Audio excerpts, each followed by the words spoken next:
Hey, Facebook, it's Todd Chance from the Fox 17 Morning Mix with another Morning Mix social. Here on Facebook, we like to dive a little bit deeper into certain topics and guests that we're limited on time on television. And it is International Guide Dog Week. It's something that many Americans are familiar with, guide dogs, assistance dogs, and things like that. And today we have an expert in such things. Her name is Kara from Paws With A Cause. Let's bring her into the stream and say hello. Hi, Kara. How are you? Oh, 3, 2, 1. You got a countdown. Wow, so professional. 3, 2. Hello. Thank you How are for you, Kara? having us. Oh, yeah, I forgot. I should say. And Poppy's here too, right? Yes, she is. And Poppy, talk about Poppy first. Poppy's your ambassador dog. What does Poppy do for you as you take her around?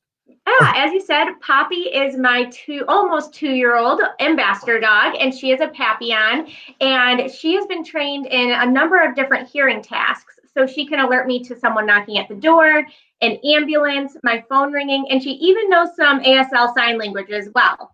And her job is to bring awareness and teach the public about paws and assistance dogs.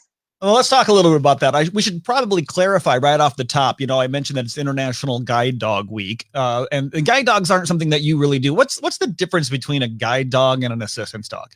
You're absolutely right. So at Paws, we do not train guide dogs. A guide dog is someone who is trained to assist a person who is blind or visually impaired. And at Paws, we serve a number of different disabilities, but blindness is not one of them. We train assistance dogs for people with physical disabilities, service dogs for children with autism, hearing dogs for people who are hearing impaired, like Poppy is trained to be, and seizure response dogs. And I hear a lot about PTSD and veterans. Do they get assistance dogs as well? We do serve some veterans, but we do not train PTSD dogs. We have great partners that sometimes if a dog doesn't quite fit right for our program, we will give them to another organization and they'll go on to be a PTSD support dog through a different organization. That's one of my first questions is what breed of dog is best to be an assistance dog or a guide dog, or is it really any dog as long as it's trained well?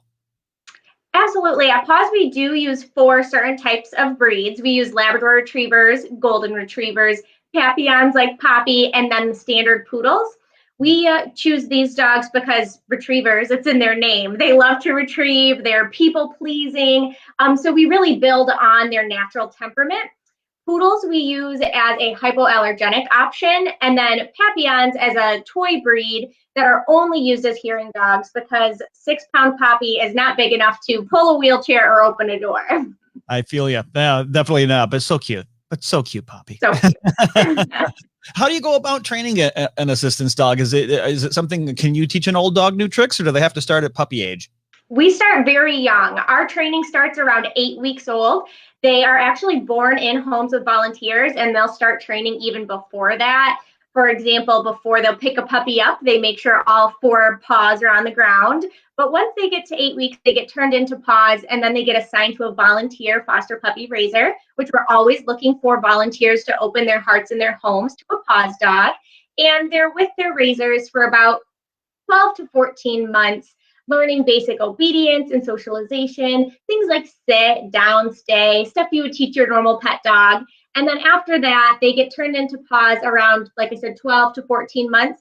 And that's when they begin their advanced training. We look at their health and their temperament and what the dog enjoys. And from there, we decide their career, whether they'll go on to a training string and work with one of our trainers to become an assistance dog and be paired with a person with a disability, or maybe they go on to be a facility dog and work in a school, or work in a number of different working careers such as detection, lots of different detection work. And lastly, then they would become a pet.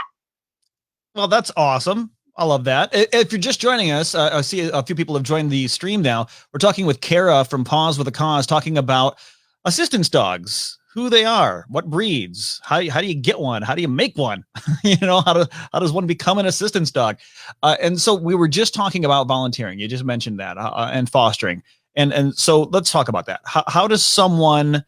Boy, I could never do it because I would want to keep the dog. I know. That's got to be a common thing that you hear from people who may foster. Like they say, I could never do it because I'd want to keep the dog. It's so hard to let go. How does one become a foster parent, or how do they volunteer? You just simply go to our website and fill out an application. We will do a home visit and get you started. The great thing about Paws is that there's a huge community within our organization, and we're always there to help you. Turning in that puppy is hard, but it's so worth it. And you may love that puppy, but somebody needs that dog. Our volunteers have reported that besides their wedding day and the day that they have their children, that it's the best day of their life when their dog goes on to be placed with someone who needs them. So let's talk, well, really quickly. I just got a message in the comments in the chat section saying, I thought this was an interactive interview, meaning there would be dogs. So Poppy went off to her bed. I'll see if I can coax her back onto the chair. That's okay. Poppy the Papillon was a good way to kick off this interview. And sorry, Jana, but we're not going to be running around in puppies. Although, sorry, I tell you what, that's a dream for me to be able to just lay down and be attacked by thousands of puppies. I mean, it's a lot of fun. Well, speaking of volunteering, one of our opportunities is to host a mama dog, and you actually get to house all of her puppies as well for the first 8 weeks. So not only do you get to live on this mama, but then you get to house, however many puppies there are in the litter.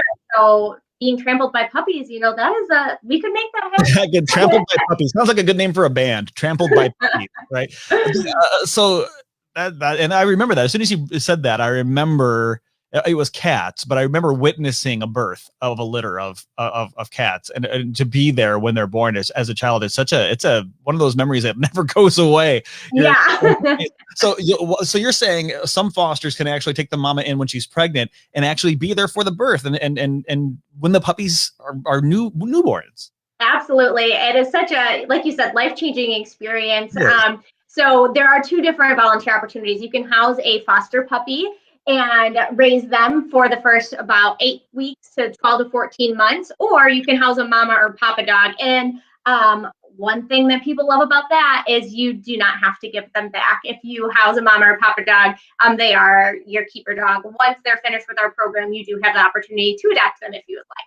Oh my goodness. See, this is why I couldn't do it. I have a house full of dogs. I just have a house. It's a job hazard. I bet it is. They call that an adoption fail, I think, in the Humane Society. When a foster parent, it's not getting adopted because you're keeping them. You're right. So assistance dogs, you mentioned 4 breeds that you typically work with. And where do these dogs come from? At Paws, we do have our own breeding program. So when we were first started over 40 years ago, we were using rescue dogs and only seeing about a 1 in 12 success rate, meaning making it all the way to a client.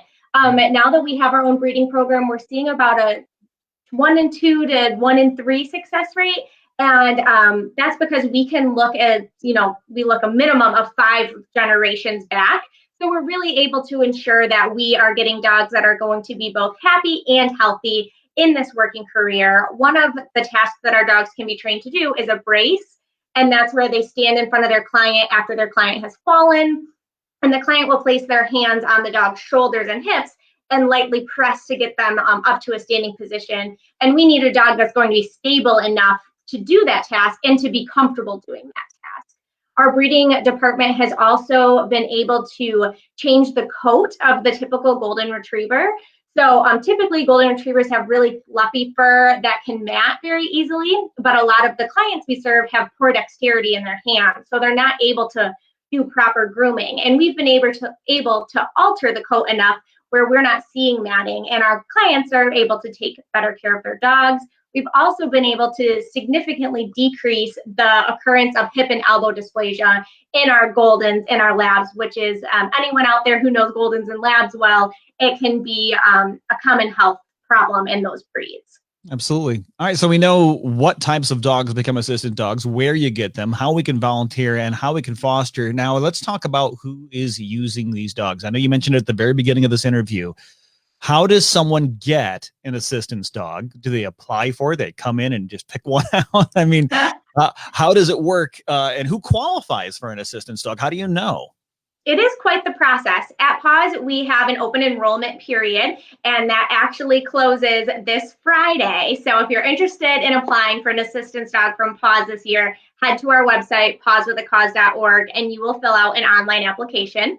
From there, we'll look through the applications, and if it looks like you're someone that we can serve, we'll send you a full application which is more lengthy, more detailed. And then from there, we'll either say, yep, you're in, or we're so sorry, but we're not going to be able to serve you. And then we go in and actually do a needs assessment. All of our dogs are custom trained for our clients. So we are looking at very specific things. What does your an average day look like? Do you like to stay home and read, or are you running marathons? One of our clients who applied, she needed a hearing dog and she really wanted a Papillon. And we're like, okay, we can do that. And through the process of getting to know her more, we found out that her passion is running marathons.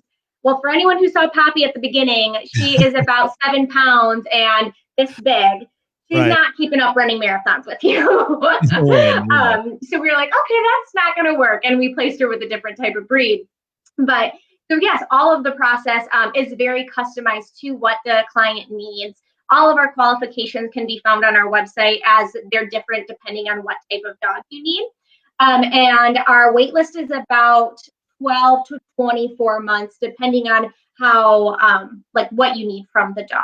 Wow. Okay. That's important information to share. So right now, it's not like you could go to the website, fill out all that information, and next week go pick up, your pooch. You get yourself a year to a 2-year wait.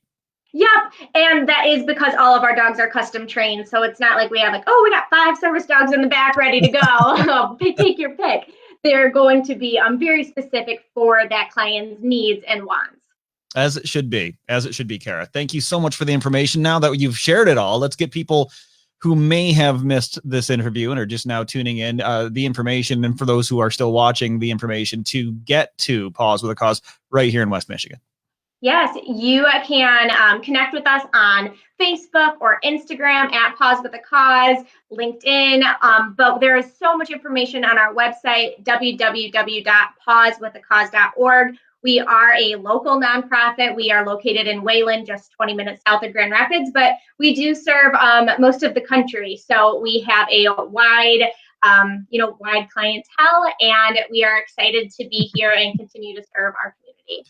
I'm sorry, I laughed because in my head I was going to think you might have said you have a very large footprint, but you'd have to say paw print. Paw print. When it comes to your reach. So I can't thank you enough, Kara, for taking time out of your day to share this information with us. Again, it is International Guide Dog Week. It's kind of the reason why we're talking with Kara, even though guide dogs are only really for the blind. Assistance dogs are what they do here with Paws With A Cause, which helps with, as you mentioned, it helps with mobility, helps with PTSD. I mean, I know it's not one of the ones that maybe you deal with directly, but there are lots of different ways, physical and mental, emotional. Should I throw that one in there as well? For assistance dogs. And if you know someone who needs one of these, Paws With A Cause, really, that's the organization you should go. I mean, you know about it. That's the one you should go to.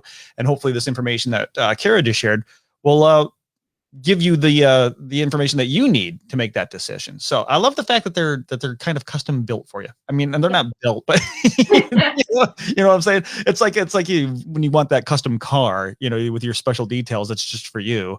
Here, the dog is trained specifically for the need that you may have. So that's really cool information to learn. Thanks, Kara. Appreciate the time today. And thanks for sharing Poppy with us too. Yes, of course. Thank you for having us. I'll talk to you later. Absolutely. Bye, Kara. See ya.